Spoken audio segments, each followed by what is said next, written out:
7 de março de 2023, iniciamos a sessão virtual de julgamento da 10ª Câmara Julgadora do Tribunal de Impostos e Taxas, que está sendo gravada.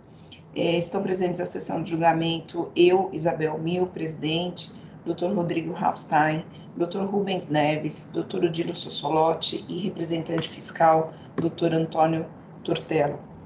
Registro também a presença dos advogados para acompanhamento dos julgamentos e realização de sustentação oral, Dr. João Gargantini e Dr. Heitor Kulig. Bom, vamos lá. Dando início aqui aos trabalhos, perdi a página de novo, só um minutinho. Achei. Então, vamos dar início pelo processo 40.10.456, recurso ordinário da empresa Eletroeletricidade e Serviços, processo de relatoria do Dr. Odilo. Dr. Odilo, por favor, se puder fazer uma breve apresentação do caso, depois eu passo a palavra para o Dr. João Pedro, que está aqui. Trata-se apenas de uma acusação, né, que houve a exclusão do ICMS de sua própria base de cálculo, decorrente de decisões judiciais, só que a ação judicial foi movida por prefeituras, né, que seriam clientes da Companhia de Energia Elétrica.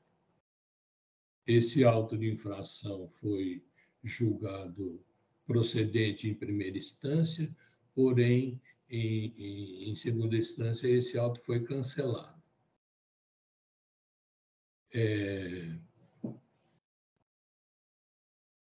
Ocorre que a Câmara Superior, né, conheceu do recurso especial interposto pela Fazenda Pública e determinou o retorno dos autos a esta Câmara para que fossem apreciadas outras alegações, né? Porque quando o recurso ordinário foi provido, né? Parece que a fundamentação foi uma mandado de segurança, simplesmente. Então, a Câmara Superior determinou o retorno dos autos para que as demais alegações do recurso ordinário fossem apreciadas. É o que teria a declarar no momento. Muito obrigada, doutor Odilo. Doutor, com a palavra. Bom dia, senhora presidente. Bom dia, doutor Odilo, nobre relator desse processo. Também estendo meus cumprimentos aos demais julgadores, aos nobres advogados presentes e aos servidores. Excelência, eu me comprometo a ser bem objetivo aqui na minha sustentação oral. Como bem relatado pelo nobre relator, eu entendo que eu posso me ater aqui às questões de direito, que são as que foram suscitadas pela parte em sede de recurso, e também em sede de contrarrazões ao recurso especial interposto pela Fazenda do Estado de São Paulo.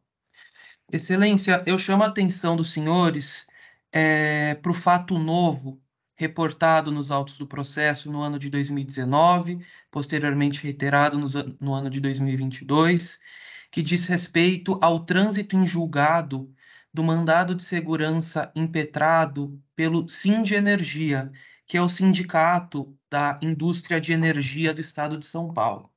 Esse mandado de segurança, Excelência, objetivou afastar as disposições contidas na portaria CAT 187, sobretudo para definir que os efeitos fiscais, moratórios, punitivos, decorrentes da insubsistência das decisões judiciais que afastam a exigência tributária, não poderia recair sobre as distribuidoras, no caso aqui a Eletro.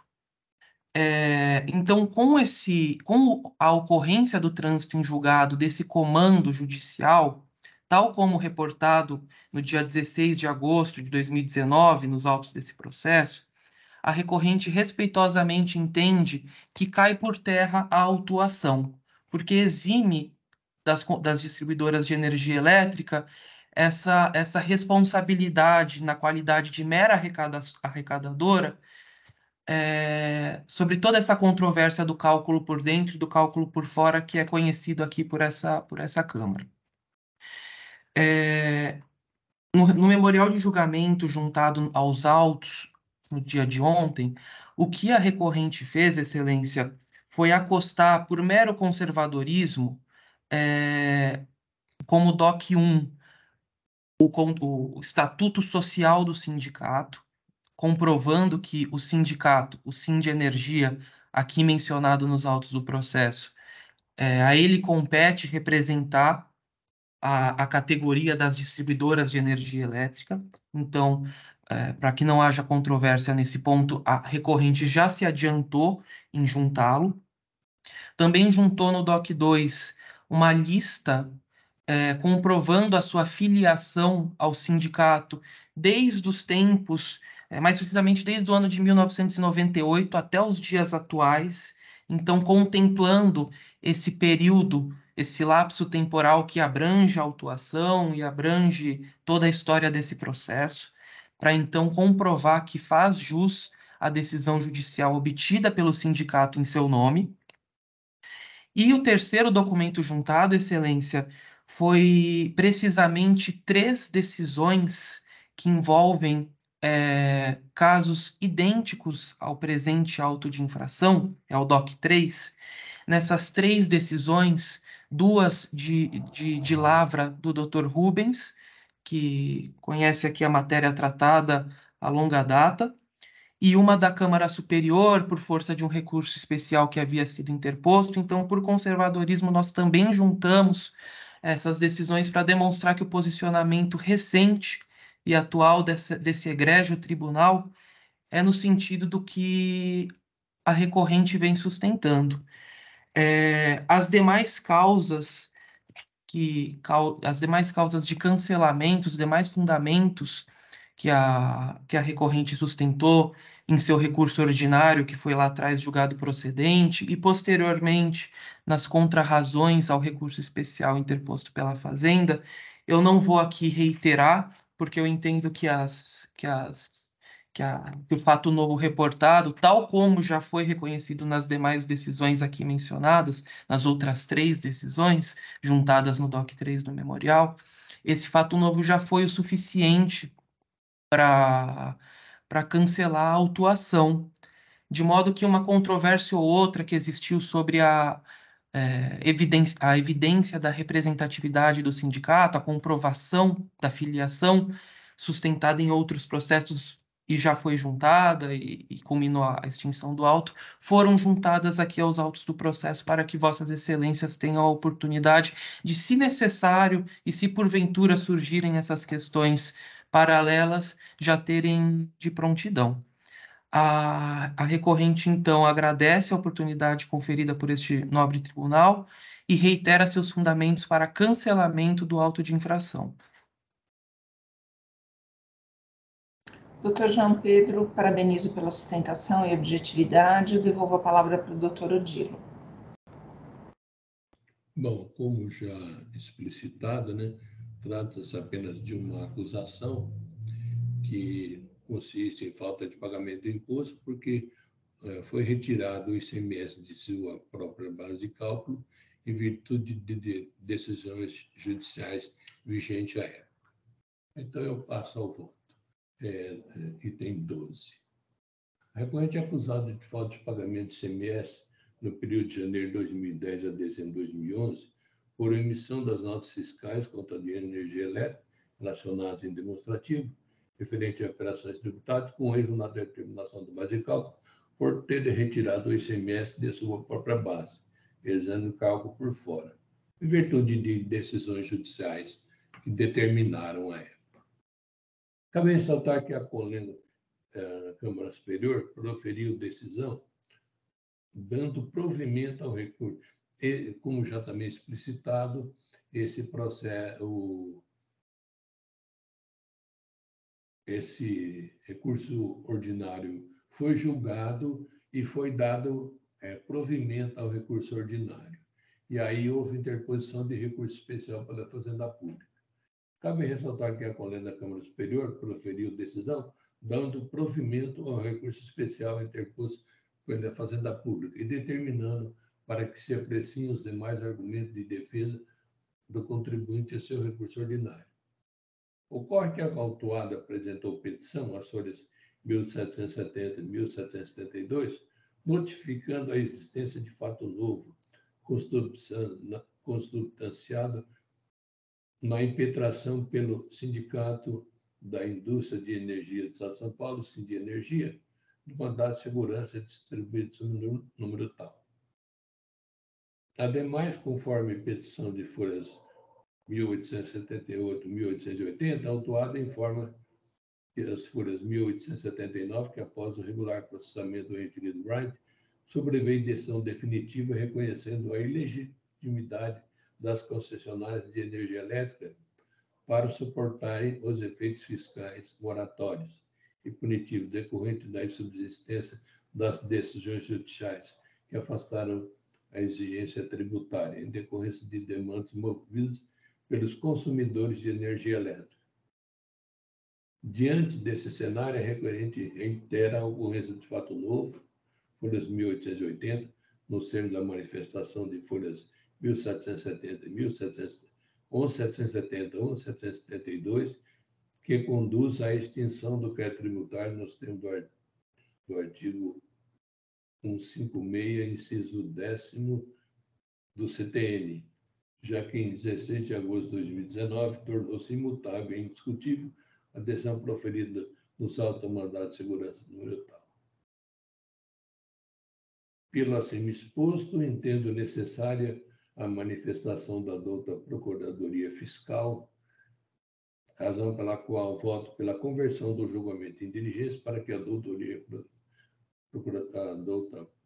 Procuradoria Fiscal se manifeste a respeito da decisão judicial proferida nos autos do mandado de segurança número tal, impetrado pelo sindicato pela Sinergia e suas implicações no presente feito fiscal. Eu acho que essa decisão é de extrema importância, porque aí não vai se discutir o auto de infração, é simplesmente o cumprimento de uma decisão judicial que afastou a autuada do polo passivo, né? Mas eu entendo de extrema relevância ouvir a douta Procuradoria Fiscal. Então, meu voto é no sentido da conversão em diligência.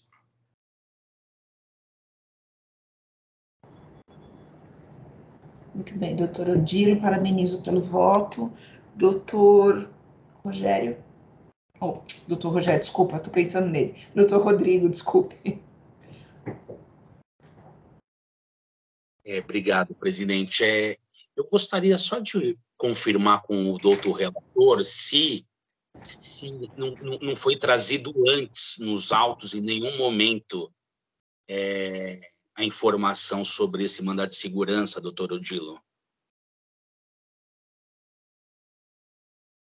Eu só fiquei com essa dúvida. Agora, se foi trazido agora mesmo, eu acredito aí que só para manter aí a questão da manifestação das partes, tudo, eu concordaria com a diligência, mas eu não consegui olhar todo o processo só para verificar se não foi trazido antes.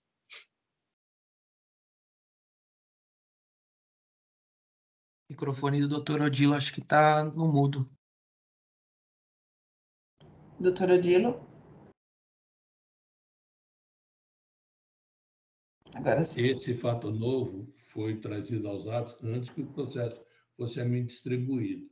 Mas eu creio que esse fato novo, principalmente esse trânsito em julgado, ele foi trazido aos autos após a decisão da Câmara Superior. Poderia ter notícia nos autos, mas esse trânsito em julgado, ocorreu recentemente e veio trazido recentemente após a decisão da Câmara Superior. Tem as páginas, tudo aí. Acho que o patrono pode até confirmar também.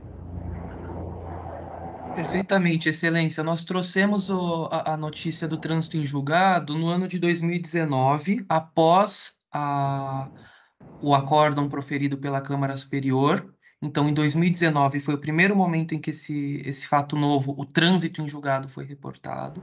E, posteriormente, em 2022, se eu não me engano, em julho de 2022, foi reiterado essa petição que reportou o fato novo. Então, nós já reportamos em 2 ocasiões, Excelências, em 2019 e em 2022. Mas não houve uma apreciação por parte do tribunal desse argumento, né? E eu entendo que a Procuradoria deveria ser ouvida.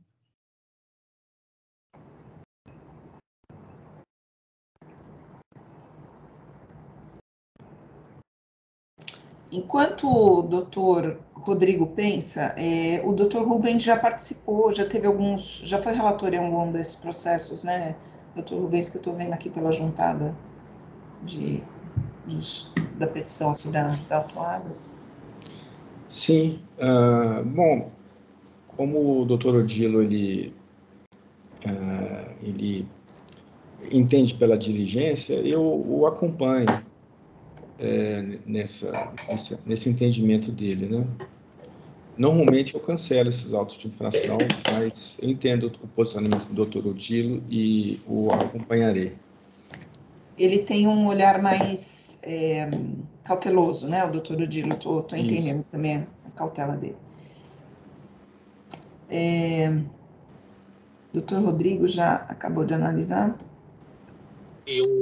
Presidente, como não houve uma manifestação da Procuradoria expressa em relação a isso, eu prefiro também acompanhar pela diligência e por uma questão de cautela. Obrigado. Tá certo. Representação? Alguma manifestação? Bom dia a todos, mais uma vez. Eu tenho a impressão que, nesse caso, a prudência indica pela diligência a Procuradoria a Procuradoria do Estado, porque eu acho importante que conste formalmente nestes autos essa manifestação, até que para que tenhamos a atual posição da Procuradoria quanto a esse imbróglio, que não é pequeno e nem novo. Então, acho importante essa diligência proposta pelo doutor Odilo. Tá certo. Bom, o doutor Odilo já registrou aqui o voto, conheço o curso para converter julgamento em diligência. Adota a representação, proferindo os autos, mandado de segurança, suas implicações. Ok. Bom, senhores, nesse sentido, também acompanho o doutor Odilo pela cautela.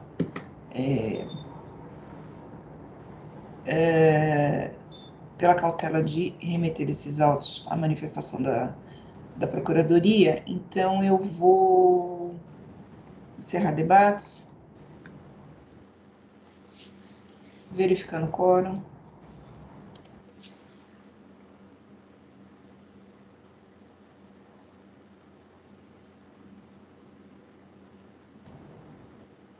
Iniciando a votação.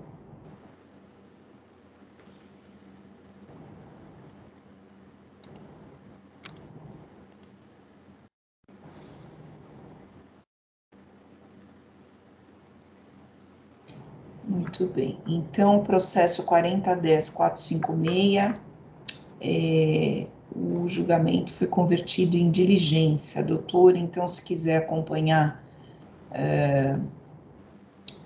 numa próxima sessão de julgamento, quando esse processo retornar da diligência, o doutor já sabe como fazer para acompanhar o julgamento, tá bem? Perfeitamente, Excelência. Muito obrigado pela oportunidade. Desejo um ótimo dia e bons trabalhos a todos. Até breve. O senhor também. Obrigada, viu? Bom, próximo processo é o 40.47.874, P. Severini Neto, processo de relatoria do Dr. Rubens, é um recurso ordinário. Nós temos o Dr. Heitor presente para a realização da sustentação oral.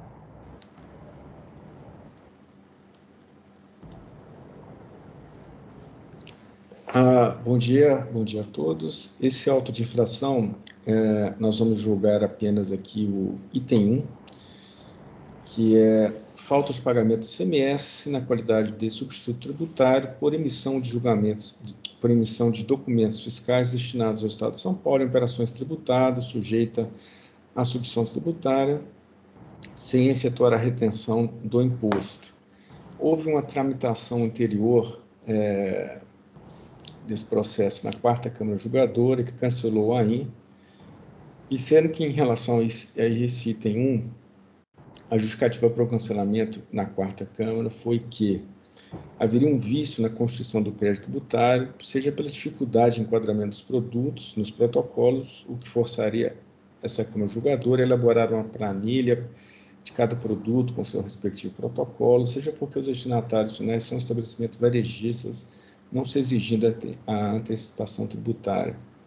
Realizar essas tarefas para alinhar o auto de infração com a legislação pertinente nessa fase processual, seria um novo lançamento, etc, etc. Assim, eles cancelaram o item 1. Esse acordo ele foi parcialmente anulado na Câmara Superior no que se refere ao cancelamento do item 1, por falta de prestação jurisdicional, por uma fundamentação vaga ou a mesma inexistente. A uma declinou da jurisdição ao deixar de julgar o mérito do item 1, alegando que tal apreciação demandaria dificultosa elaboração de tabelas. A 2 concluiu que não se aplica a instituição tributária em operações com destino varejista, sem indicar fundamento legal para esta afirmação. Então, o item 1 retorna ao nosso julgamento. Esta é a situação, senhores. Doutor Heitor?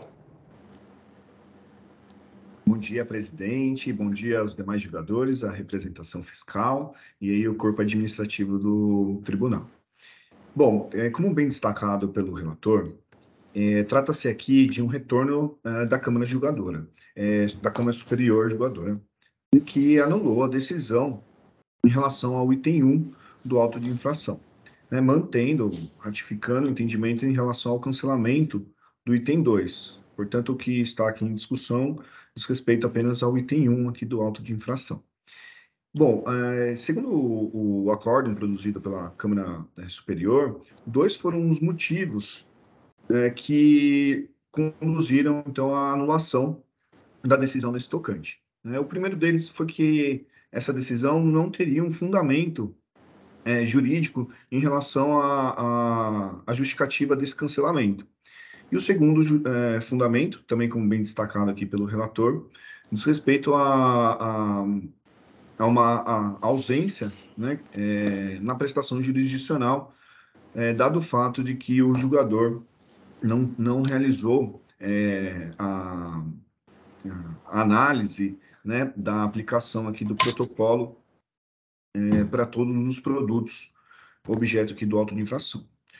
Bom, o que a recorrente traz nesse momento? Em relação a essa ausência de fundamentação, há que se destacar que trata-se aqui de um protocolo celebrado entre o Estado de São Paulo e o Estado de Minas Gerais, justamente pelo fato da recorrente ser uma empresa localizada em Minas Gerais. E a empresa, ela não está enquadrada nas causas desse protocolo, ela não se subsume à hipótese de substituição tributária existente no protocolo, e esse fato é trazido na defesa e no recurso. Isso porque o protocolo é destinado apenas para fabricantes das mercadorias.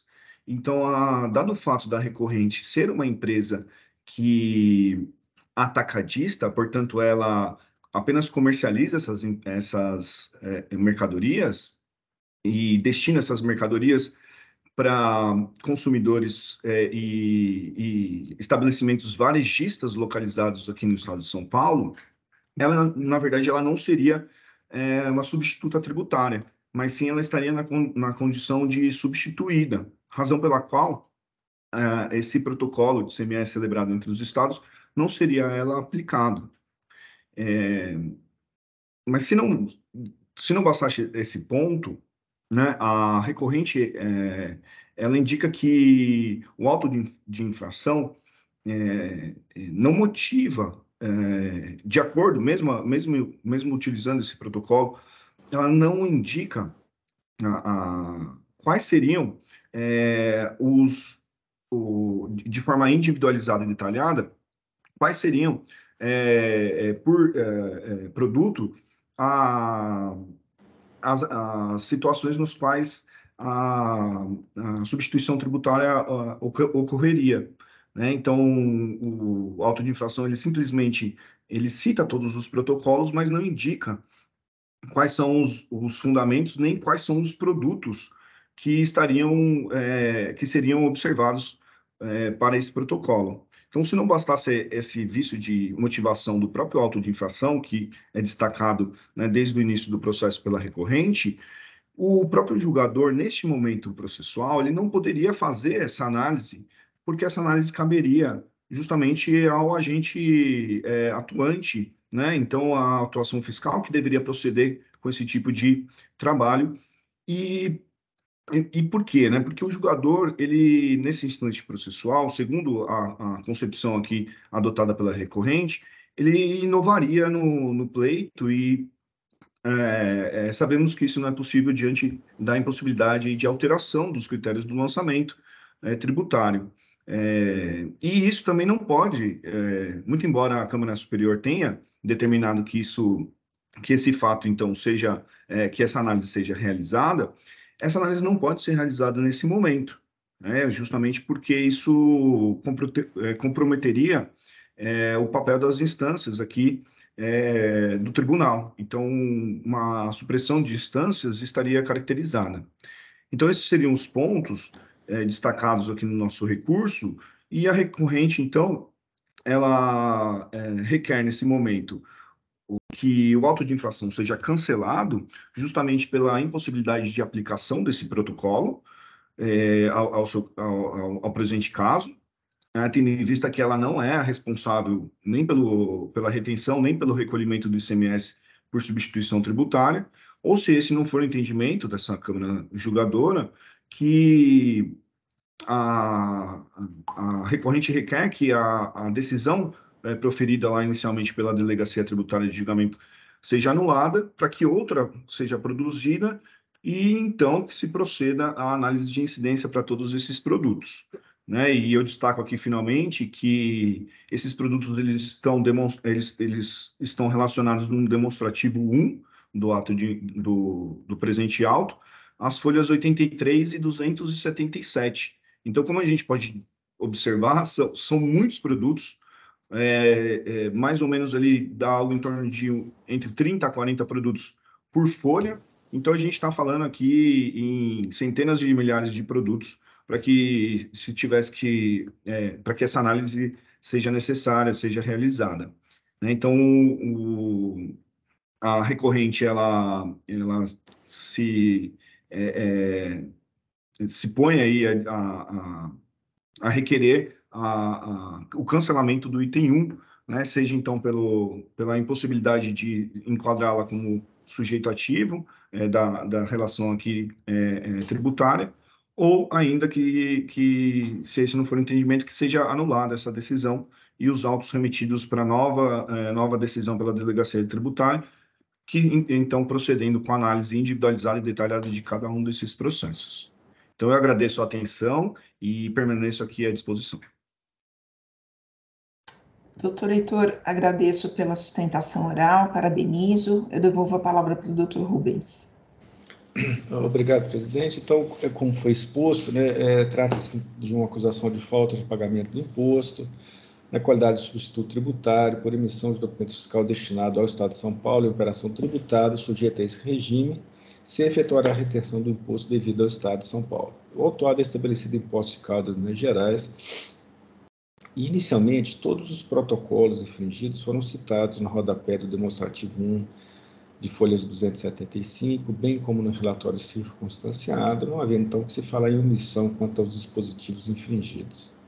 Quanto aos questionamentos a respeito da aplicação ou não da instituição tributária nos produtos vendidos, temos que repelente de insetos. Eu não vejo como sustentar a posição fazendária, segundo a qual os produtos repelentes de insetos seriam cosméticos, como os cremes de beleza, desodorante, etc., e que deveriam ter o mesmo tratamento tributário a estes dispensados. A premissa ela é manifestamente improcedente, né, porque repelente de inseto não é produto como cosméticos empregados aos cuidados, preservação da pele ou para maquiagem, ainda que em alguns casos possuam, além da função repelente, propriedades hidratantes ou qualquer outra que traga algum benefício à pele, anunciada na embalagem do produto como fator de marketing. Corroborando esse entendimento, há um trecho da resposta à consulta tributária 68 de 2012, apontada pelo recorrente, que diz assim, abre aspas, sendo assim, informaremos que, caso o produto descrito como repelente de insetos, utilizado como caráter de inseticida para aplicação pessoal, diretamente na epiderme, estiver classificado no código tal, não há como aplicar a instituição tributária prevista por não se caracterizar como produto de limpeza. Os repelentes de insetos são classificados na posição tal. Os produtos diversos das indústrias químicas, inseticidas, fungicidas, reguladores de crescimento para a planta, etc.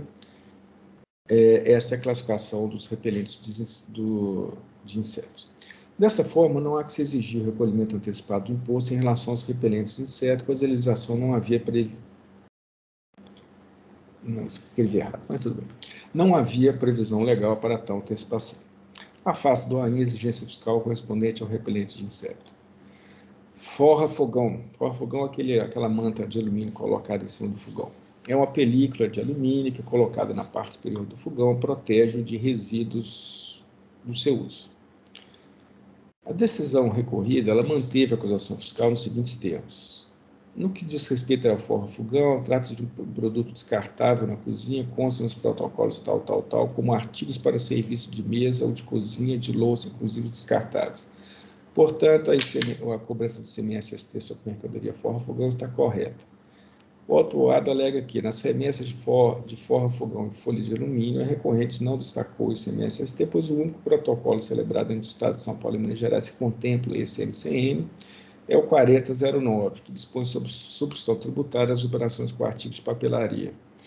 A representação fala que, salvo melhor juízo, merece reforma de decisão recorrida, devendo ser utilizada a classificação inicial para o forra-fogão, NCM tal, alumínio e suas obras, folhas e tiras, delgadas, etc. Imperioso asseverar, entretanto, que a referida NCM está prevista no anexo único do protocolo celebrado entre São Paulo e Minas Gerais, estando tal mercadoria sujeita ao ST. Então, eu entendo que cabe razão à representação fiscal quando questiona a reclassificação fiscal do produto forra-fogão promovida pela decisão recorrida, motivo pelo qual mantém a classificação inicial para o forra-fogão no NCM 7607-1110. E o artigo 313-Z13 do RICNES, que nos termos da douta representação fiscal determina a instituição tributária e sustenta a acusação fiscal, é esse. Artigo 303-E13, na saída de produtos, papelaria, de papel, etc. Então, considerando que esse produto forra-fogão constitui-se de uma lâmina de alumínio aplicável na superfície superior de fogões e que as normas apontadas pela acusação fiscal e pela representação fiscal para se manter a exigência fiscal se aplicam exclusivamente a produtos de papelaria e de papel, essas normas não se aplicam a forra-fogão, então eu afasto esse produto também do débito fiscal. Chocolate em pó. O autuado alega que não existia nenhum protocolo celebrado entre os estados para atribuir o remetente de cacau em pó em operações interestaduais a responsabilidade pelo recolhimento de ICMS, e que o protocolo 28 de 2009, celebrado entre os referidos estados para dispor sobre a substituição tributária nas operações com produtos alimentícios, não contempla em seu anexo único, redação vigente de janeiro de 2011 a dezembro de 2011, a mercadoria cacau em pó. A decisão recorrida e a representação fiscal afirmam que, relativamente às operações com chocolate em pó, frade e outros produtos, os protocolos ICMS tais, incluíram a NCM tal, chocolate em barra, tablete, bloco, no estado líquido, em pasta, em pó, na sistemática de distribuição tributária e cujas exigências dos mesmos contemplam os períodos atuados. Portanto, a defesa, ainda a representação fiscal falando. A defesa está equivocada quando alega que, em relação ao período atuado, não existiria um protocolo entre os estados de São Paulo e Minas Gerais. Portanto, a época das operações, a redação do anexo único do protocolo tal previa, sim, a CNCE. E o contribuinte reitera que o protocolo 28/2009, celebrado nos referidos estados para disposição tributária, não contempla a mercadoria cacau em pó, ressaltos que a classificação fiscal não se confunde com o nome comercial do produto. Por mais que se utilize no rótulo o nome chocolate em pó como ação de marketing, vê-se pela composição do produto que ele é composto de cacau em pó, açúcar e aromatizante. Por outro lado, para ser considerado chocolate em pó, teria que conter pelo menos uma fração superior a 55%, etc, etc, etc. Então, não há que se falar no enquadramento dos produtos como chocolate. Voltando ao voto. De fato, o protocolo, assim como X e Y, alteraram o anexo único do protocolo tal. E ali consta o NCM 18063210 e também 18063220. Chocolate em barras, tabletes ou blocos no estado líquido, em pasta, em pó, grânulos ou formas semelhantes, em recipientes ou embalagens imediatas de conteúdo igual ou inferior a 2 kg. Consta ainda em tal protocolo o NCM 180690, chocolate e outras preparações alimentícias contendo cacau, embalagens de conteúdo igual ou inferior a 1 kg, excluídos os achocolatados em pó. NCM 180690, achocolatado em pó ou embalagem de conteúdo igual ou inferior a 1 kg. Desta forma, as saídas de chocolate em pó ou de achocolatado em pó estavam sujeitas à substituição tributária, devendo ser mantida a exigência fiscal relativa a tal produto. Irrelevantes as alegações do autuado questionando a composição do produto vendido como chocolate em pó, pois o achocolatado em pó estava sujeito à mesma regra. Multas previstas na legislação vigente e eficaz, não se verifica hipótese de redução dos valores das multas no termo do artigo 527-A, as acusações propiciam a falta de pagamento de impostos, hipótese em que a redução é vedada pelo artigo juros, súmula 10. Reduz, então, as taxas de juros para a Selic e, então, com êxito o recurso ordinário, dou o seu provimento parcial, reduzindo o item 1 e retificando a taxa de juros para o índice Selic. É como eu voto, senhores. Doutor Rubens, parabenizo pelo voto, mas antes de eu passar a palavra para os demais aqui, eu tenho uma dúvida. O doutor decidiu aqui acerca de 3 produtos, não é isso? Isso. Que são os mesmos 3 produtos que estão lá mencionados na decisão monocrática. E os demais produtos? Eu relatei esse processo há bastante tempo e eu confesso que eu lendo aqui, eu fiquei na dúvida também. Mas, enfim, se o doutor puder esclarecer. Obrigado pela atenção. É exatamente o motivo aqui do meu destaque, do meu esclarecimento de fato, doutor.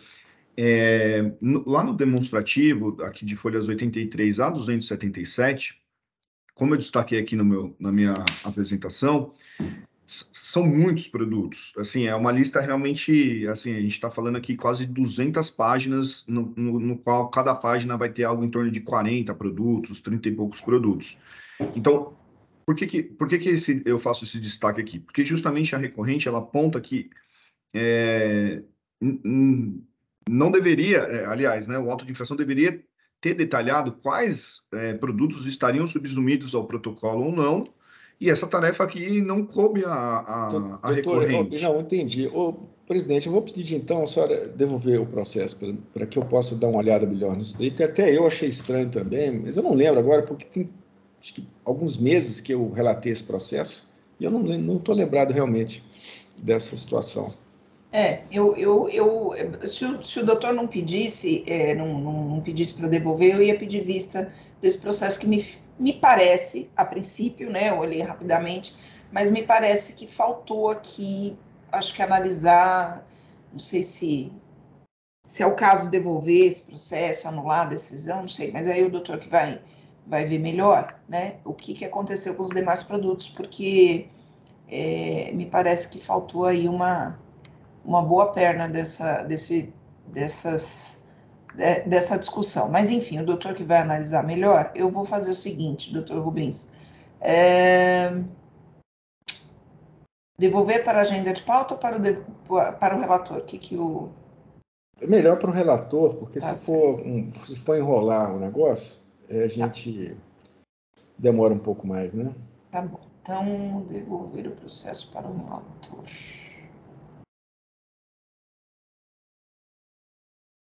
Bom, eu nem passei a palavra para os demais, que eu acho melhor a gente aguardar o retorno, né? Não passei a palavra para a representação e tal, mas acho melhor aguardarmos aí o retorno.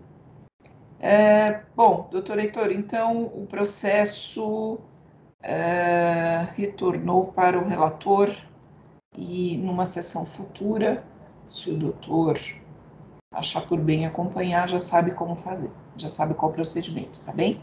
Sim, perfeito, presidente. Agradeço a atenção do relator pelo cuidado aí ao caso e permaneço aqui à disposição. Uma boa sessão.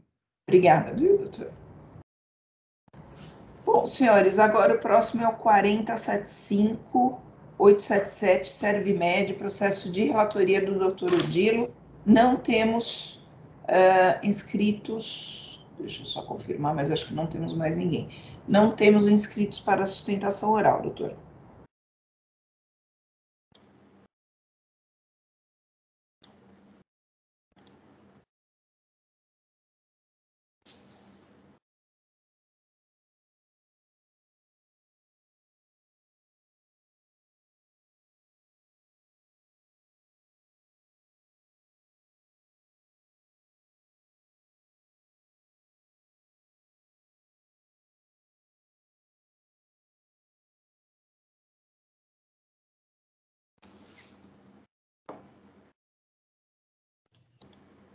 Então, doutora, quem primeiro se manifesta, quem o voto vista? O doutor leu o voto na sessão passada, né? Acho que sim, leu o Acho que voto eu na sessão li, foi passada. debatido, Sim. né, doutor Rodrigo? Então, só para a gente relembrar aqui, o doutor Odilo, aqui é recebimento de mercadorias acobertadas por documentos inábeis e falta de pagamento de imposto em operações de mercadorias sujeitas a ST. O doutor Odilo não não reconheceu a boa-fé e, por fim, ele conheceu e deu parcial provimento apenas para aplicação da taxa Selic. Esse processo saiu em vista com o doutor Rubens e com o doutor Rodrigo. Então, doutor Rubens primeiro e em seguida o doutor Rodrigo.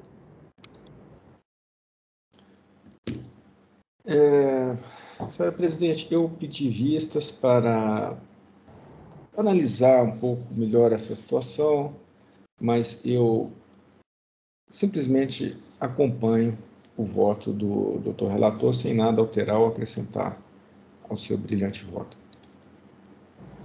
Muito obrigada, doutor Rubens. Doutor Rodrigo. Presidente, obrigado. Eu trouxe até um voto enxuto até, mas também concordando com o relator. Mas eu peço licença para ler rapidamente, são poucos parágrafos. Pedir vista dos autos para análise mais aprofundada do item 2 do AIM. Primeiramente, adoto bem elaborado o relatório da lavra do ilustre juiz relator Odilo Sossolotti. Pois bem, ao analisar o aludido item da acusação fiscal, em especial o respectivo conjunto probatório, a meu ver, restou comprovada a simulação das operações quanto ao remetente das mercadorias, revelando inclusive a inexistência do estabelecimento do sujeito passivo responsável por substituição. Ainda tenho para mim que a conduta da recorrente denota ter assumido o risco de praticar a infração à medida em que retirou as mercadorias em local diverso daquele indicado no documento fiscal. Com isso, não se aplica ao caso ora em análise o inciso 2b do artigo 267 do regulamento, o qual se aplica em situações cujas operações são regulares, o que não ocorre no caso presente. Diante desse cenário, acompanho integralmente o entendimento do ilustre relator, no sentido de conhecer do recurso ordinário e dar-lhe parcial provimento, apenas para limitar os juros aplicados pela fiscalização à taxa Selic. É como voto, presidente. Eu só vou fazer uma pequena edição em relação à data que está da semana passada. Tá certo. Bom, parabenizo o doutor Rubens e o doutor Rodrigo. Penso que o processo não poderia estar melhor, não poderia ter sido melhor analisado, com os acréscimos aí do seu voto e do voto do doutor Rubens. Doutor, a representação tem alguma manifestação? Não, doutora Isabel, não há nada a acrescentar. Muito obrigado.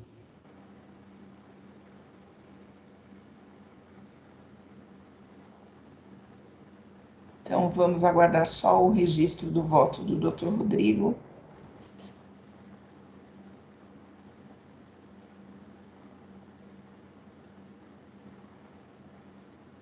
Feito, presidente. Obrigado.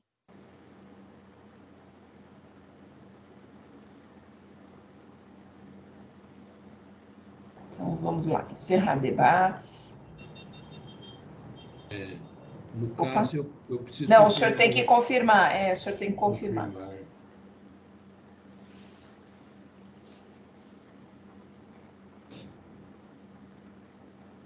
Agora sim. Encerrar debates. Verificando o quórum.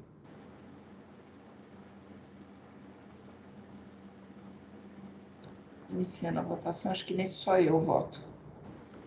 Sim.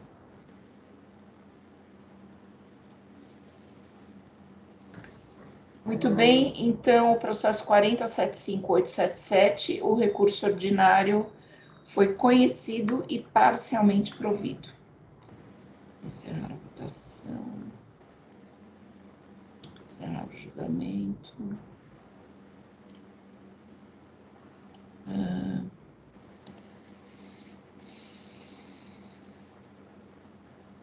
Questão, integralmente conhecido, parcialmente provido. Está o voto, doutor Odilo.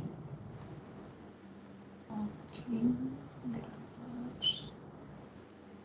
Muito bem, agora sim, encerrar o julgamento.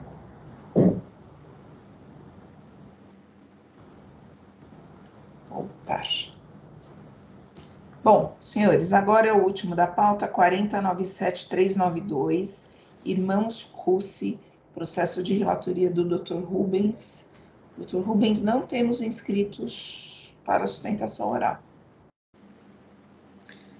Tá certo. Senhores, isso é um recurso de ofício em um auto de infração, folha de acusação, recebimentos de mercadorias, acompanhadas de documentação fiscal inidônea, valor das operações arbitrado, aplicando IVST, foi cobrado ICMS sobre operação não pago no montante X e o ICMS ST também não pago.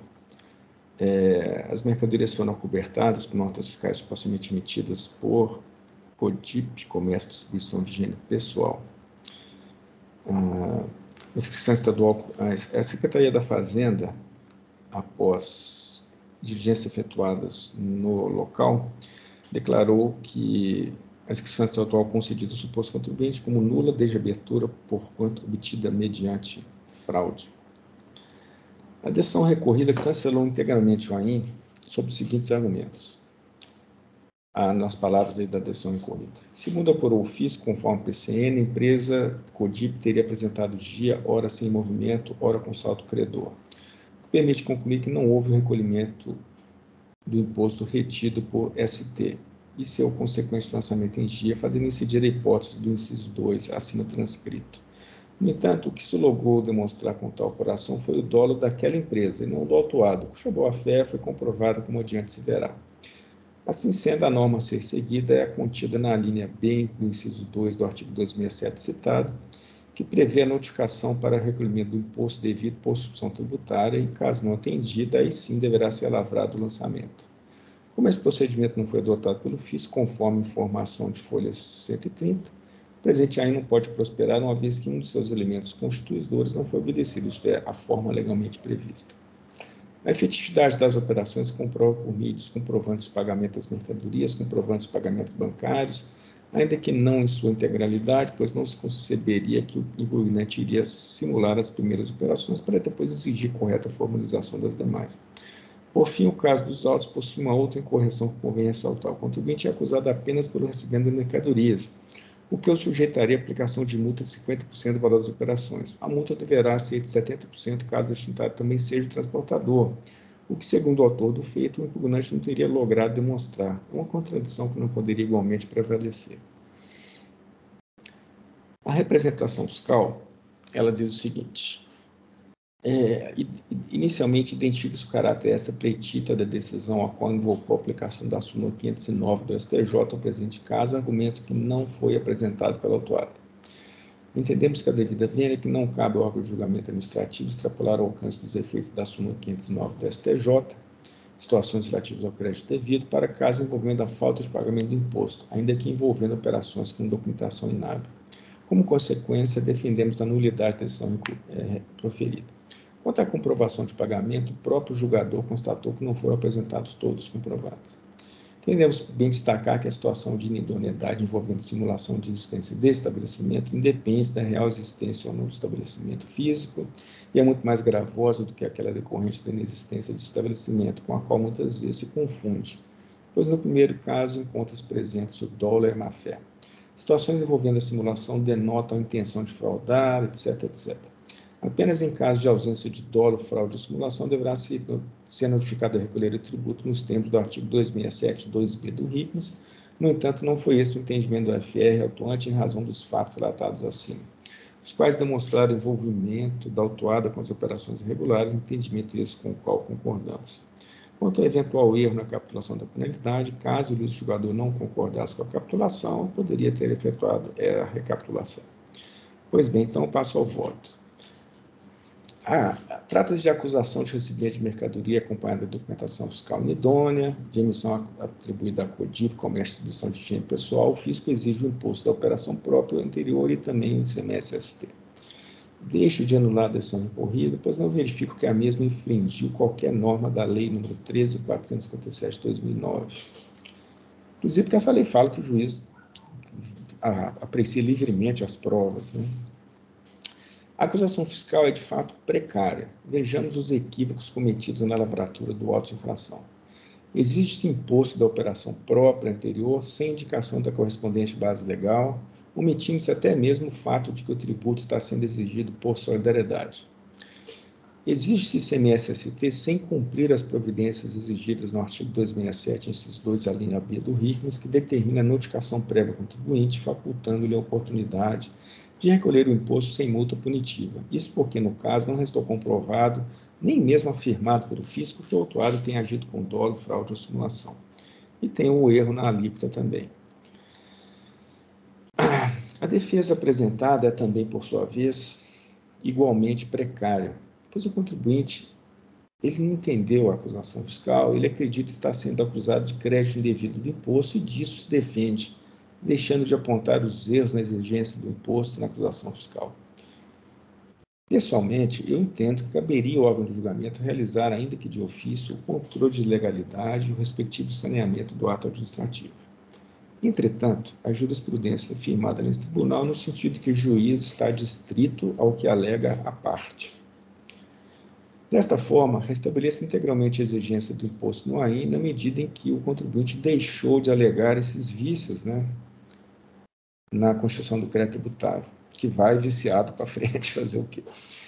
Quanto à boa-fé do autuado, essa de fato não restou comprovada, pois nesse sentido o mesmo se limitou a apresentar alguns boletos que comprovam o pagamento de apenas parte das operações, deixando ainda de comprovar a ocorrência de negociações entabuladas com o suposto fornecedor, ou seja, não trouxe documentos que comprovem ter havido algum contato do mesmo com algum representante da empresa que emitiu as notas fiscais como troca de e-mails, contratos, cotações, etc.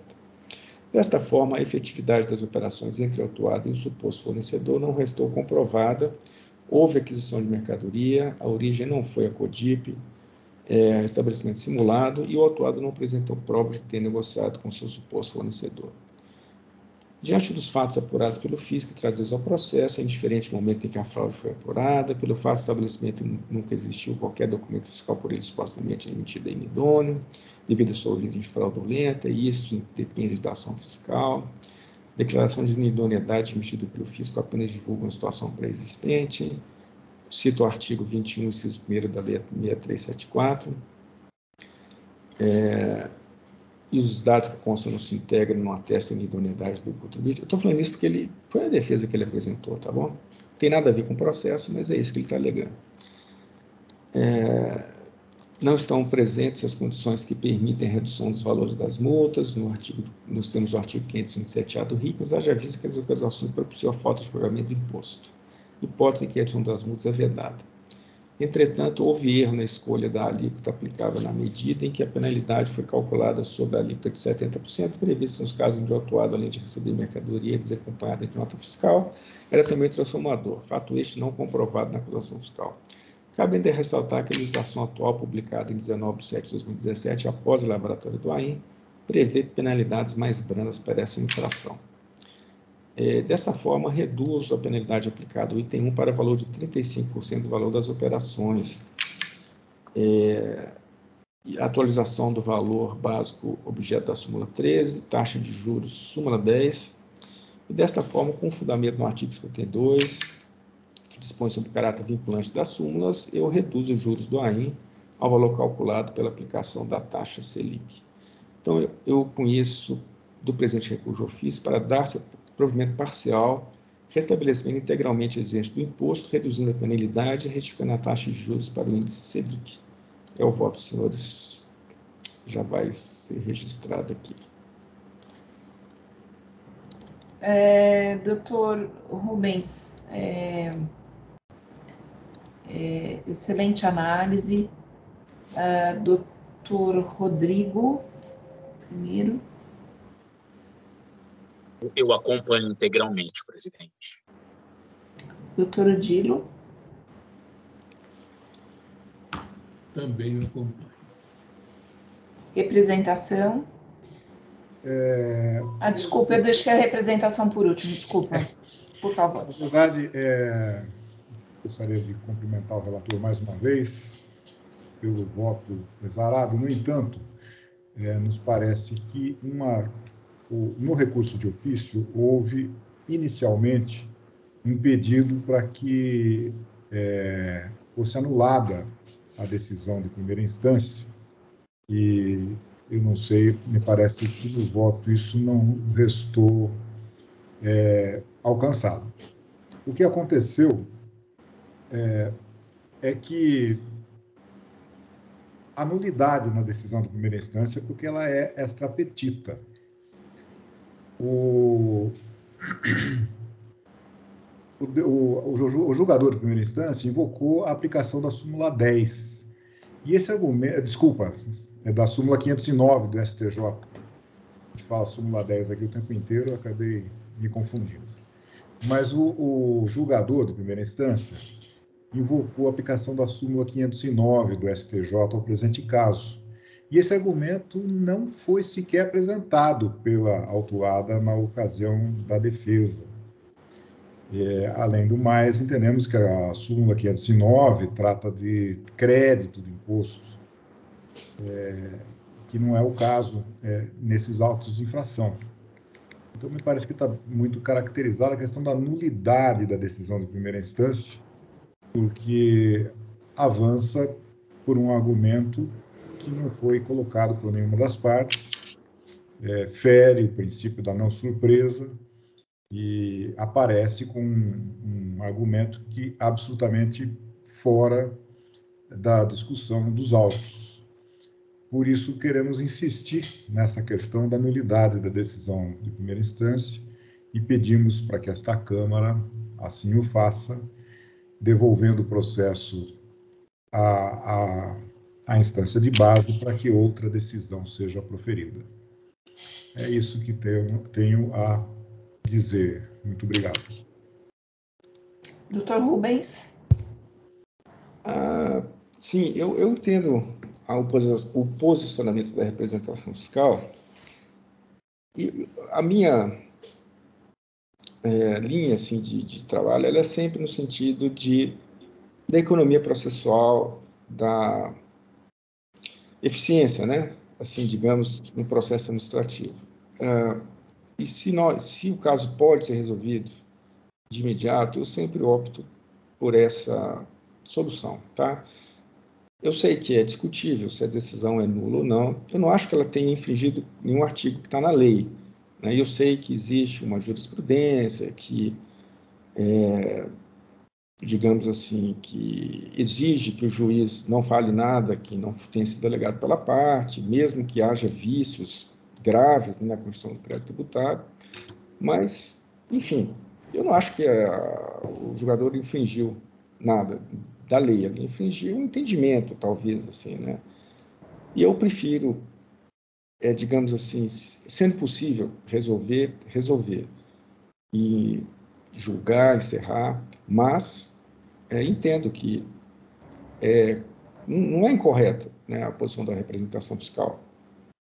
Tá? Então, se os senhores entenderem que o processo deve retornar à primeira instância, eu também não me oponho a isso, né? É uma questão de, digamos assim, de modo de trabalho, vamos dizer assim. É isso. Olha, a representação agora trouxe um argumento interessante aqui, chamou a atenção, na verdade, né? Um argumento interessante, mas a princípio, eu particularmente estou vendo da mesma forma que o Dr. Rubens, quer dizer, ele restabeleceu um auto de infração, assim, a princípio, não sei se seria caso de anulação da decisão, na medida que ele está restabelecendo o auto, mas, assim, estou aqui na dúvida. Doutor Rodrigo, deixa eu ver o que o doutor Rodrigo tem a dizer. Eu acredito, presidente, que rigorosamente até poderia ser um caso de anulação. Só que, como o doutor relator, o doutor Rubens colocou também, houve o restabelecimento agora, né, de modo que eu tenho para mim que isso acaba restando superado. E em relação ao voto também colocado, tem um parágrafo também que o relator ele expressa realmente ali, num parágrafo, ele sintetiza muito bem essa questão também de que, no entendimento dele, não é caso, né, que a decisão ela não é nula, né? Então não há nem que se falar também que não tenha sido analisada a questão, né? Mesmo que de uma forma um pouco mais genérica. Então, eu compartilho desse entendimento de economia processual, tempo, né? E dar continuidade para o julgamento nessa situação mesmo. Obrigada, doutor Rodrigo. Representação, queria falar alguma coisa? Né, eu gostaria de dizer mais uma vez que, apesar da observação do doutor Rodrigo, no sentido de que o voto do relator contém a apreciação acerca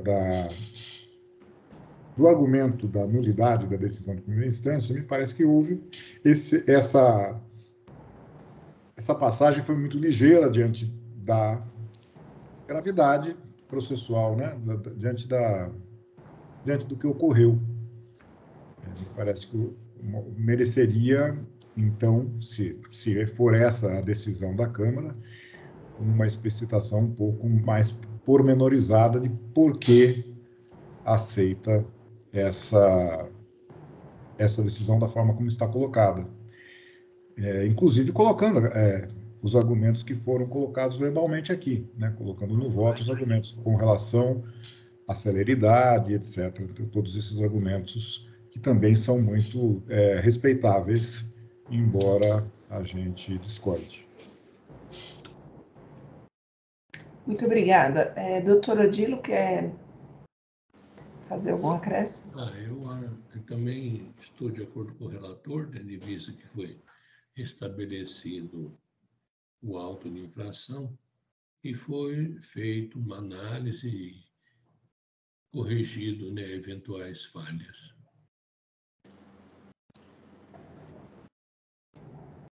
Olha, eu vou pedir vênia para representação, mas me parece que, assim, eu estou relendo aqui o voto do Dr. Rubens, me parece que essa questão, a princípio, da forma como foi abordada, é suficiente aqui para... Me parece que supera essa questão, né, que foi abordada na decisão monocrática, e me parece que, a princípio, assim, está superado. Então, eu acho que, no meu ponto de vista, é suficiente para resolver. Então, eu vou pedir vênia para representação e eu vou acompanhar o Dr. Rubens. Tá bem? A representação quer deixar consignado por escrito ou basta só a manifestação? Acho que basta a manifestação que já foi feita, mesmo porque essas questões todas já estão nos autos. Tá certo. Então, encerrar debates. Verificando o quórum.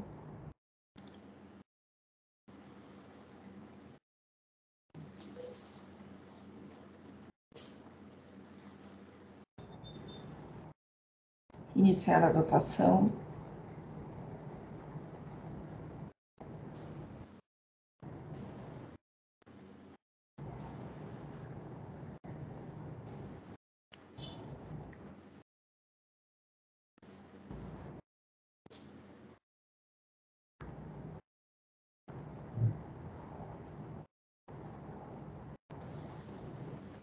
Deixa eu só ver uma coisa aqui, questão. Ok.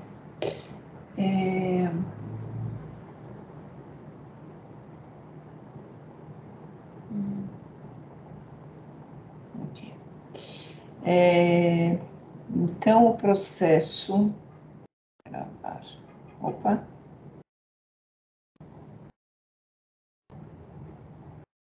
Agora foi. Então, o processo 4097392, o recurso de ofício foi conhecido e parcialmente provido. Encerrar a votação. Encerrar o julgamento. Muito bem. Muito bem, senhores. Completamos a pauta, todos os processos julgados. Obrigada a todos pelos trabalhos, pelos votos, pelas discussões que tivemos hoje. Jailson, agradeço aí também a dedicação de sempre. Vou pedir para encerrar a gravação. Dou por encerrada, então, a sessão de julgamento do dia 17 de março de 2023. Obrigada a todos. Jailson.